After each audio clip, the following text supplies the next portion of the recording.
Good morning student. आज अपन पढ़ेंगे चावल की जलवायु के बारे में, क्योंकि अपन ने यहाँ तक पढ़ लिया था पहले, लेकिन इसकी 3 विधियाँ हैं बुआई के लिए।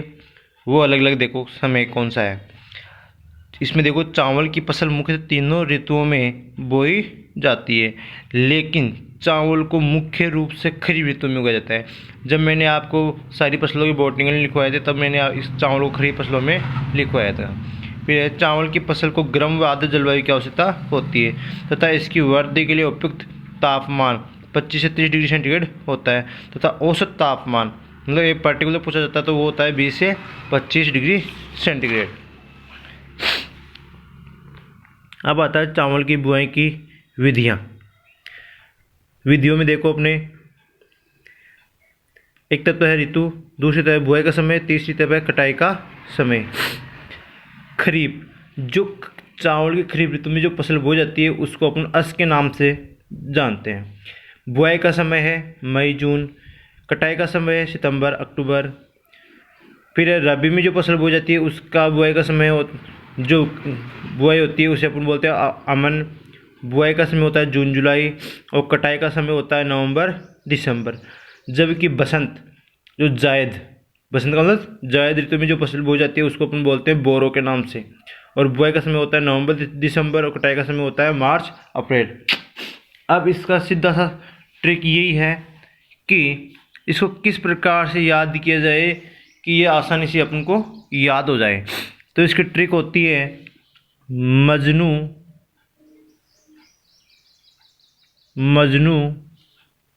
का सनम।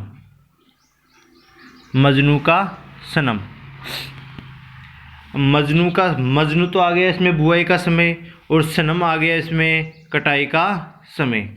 अब आता है मृदा। अच्छी जलधारण क्षमता वाली चिकनी मटियार मृदा उपयुक्त मानी जाती है। इसमें चिकनी मटियार मृदा को अंडरलाइन कर लो, जिसका पीएच मान 5.5 से 6.5 के मध्य होना चाहिए। अब आपको पता है कि चावल के लिए अम्लीय भूमि की आवश्यकता होती है, मतलब चावल अम्लीय भूमि में आसानी से उगाया जाता है।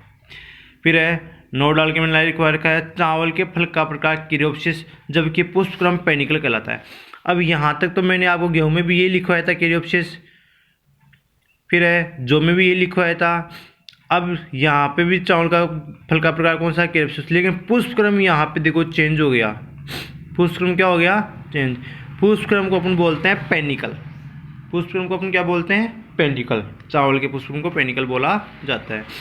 फिर चावल का परीक्षण भार होता है 25 ग्राम, जबकि जो बासमती चावल का परीक्षण भार होता है 21 ग्राम। अपन बोलते हैं बासमती चावल, उसका वजन होता है 21 ग्राम, मतलब 1000 बीजों का वजन 21 ग्राम होता है।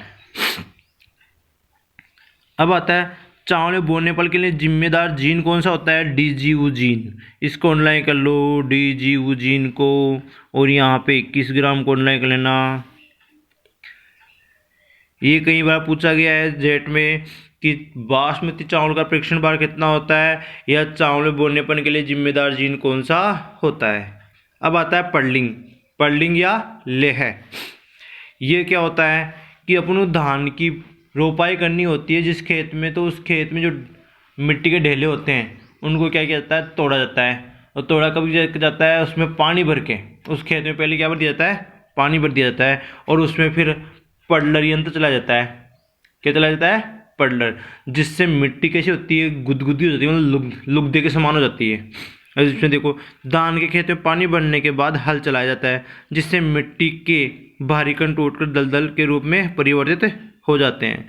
अब पर्लिंग का उद्देश्य देखो, एक तो मुख्य होता है खरपतवार नियंत्रण, यानी उस क्षेत्र में कोई खरपतवार होगी तो वो क्या आ जाएगी, बाहर आ जाएगी, उखड़ जाएगी। फिर है अंतःसरण को कम करना। अंतःसरण को कम करना मतलब होता है पानी को भूमि के नीचे की परतों में जाने से रोकना होता है। अब आता है उन्नत किस्में। पहले होती है टी एन फर्स्ट का पूरा नाम होता है टाइचुंग नेटिव इसका पूरा नाम होता है। भारत में सर्वप्रथम यह किस्म 1964 में लाई गई थी, और कहाँ से, IRRI का आपको मैंने बता रखा है इंटरनेशनल राइस रिसर्च इंस्टीट्यूट। ये कहाँ पर है? मनीला, फिलीपींस में स्थित है। दूसरी किस्म है IR8। यह किस्म भारत में 1966 में लाई गई थी और चावल की इस किस्म को विश्व की जादुई चावल कहा जाता है। विश्व की जादुई चावल के नाम से जाना जाता है। फिर है जया को भारत की जादुई वैरायटी के नाम से जाना जाता है। इसमें देखो जया, इस किस्म को तैयार 1968 में किया गया, जो कि डॉक्टर शास्त्री ने तैयार की थी। किसने की थी? डॉक्टर शास्त्री ने तैयार की थी। चावल की इस किस्म को भारत की जादुई किस्म कहा जाता है। अगली किस्म है पद्मा, फिर है जगन्नाथ भी अंडरलाइन कर लेना इसको। जगन्नाथ उत्परिवर्तित किस्म होती है, म्यूटेट वैरायटी होती है चावल की। फिर है फाल्गुना, ये आयरन विषाक्तता रोधी किस्म है, मतलब जहाँ पर आयरन की मात्रा अधिक होती है वहाँ पे ये किस्म उगाई जाती है। फिर है पूसा बासमती, विश्व की उच्च उत्पादकता वाली चावल की प्रथम किस्म है। विश्व की उच्च उत्पादकता वाली मतलब सर्वाधिक उपज वाली और गुणवत्ता भी इसकी होती है, तो वो कौन सी है? पूसा बासमती। फिर है भारत की पहली बासमती चावल की किस्म कौन सी है? PRH10, मतलब बासमती चावल की संकर किस्म है कौन सी? PRH10। इसको ऑनलाइन करना PRH10 को। फिर है लवण सहनशील किस्में, मतलब लवणीय क्षेत्र में कौन कौन सी किस्में उगाई जाती है। इसमें लूणीश्री व दामोदर, दोनों को ऑनलाइन करना। इम्पोर्टेंट वैरायटी है लूणीश्री और दामोदर। कई बार पूछ लिया गया है कि लूणीश्री किसकी वैरायटी होती है, तो वो होती है चावल की। अब आता है राजस्थान के लिए उचित किस्में, कि राजस्थान में कौन कौन सी चावल किस्में बोई जाती है। पहली है कावेरी, सीता, चंबल, रत्ना, जया, बाला, माही व सुगंधा। अब इसमें देखो, अगर आपको चावल की किस्में याद नहीं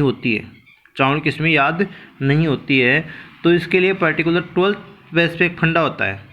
12th बेस पे एक फंडा चलता है, मतलब लॉजिक, कि कोई भी जो लड़की का मतलब है कि जब मतलब नाम, लड़की का नाम क्या होना चाहिए? प्यारा, ठीक है, उसका अपन नाम लिख सकते हैं। तो वो क्या है? सारी की सारी वैरायटी किसकी मानी जाती है? चावल की। अब यहाँ पे देखो कावेरी स्त्रीलिंग शब्द है, लड़की का नाम होता है। सीता लड़की का नाम होता है। चंबल लड़की का नाम होता है। रत्ना लड़की का नाम होता है। जया लड़की का नाम होता है। बाला लड़की का नाम होता है। माही लड़की का नाम होता है। सुगंधा लड़की का नाम होता है।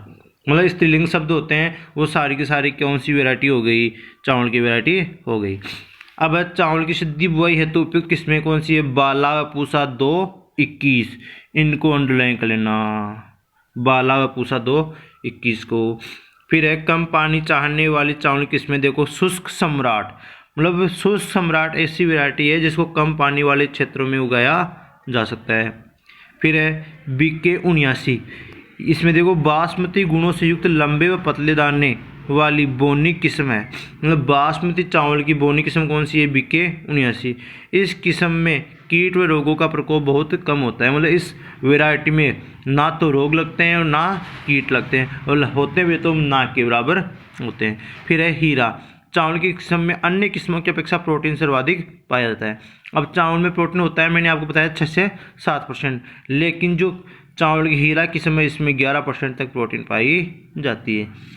अब आता है धान की बुआई की विधियाँ, ये अपन पढ़ेंगे आगे वाले चैप्टर में।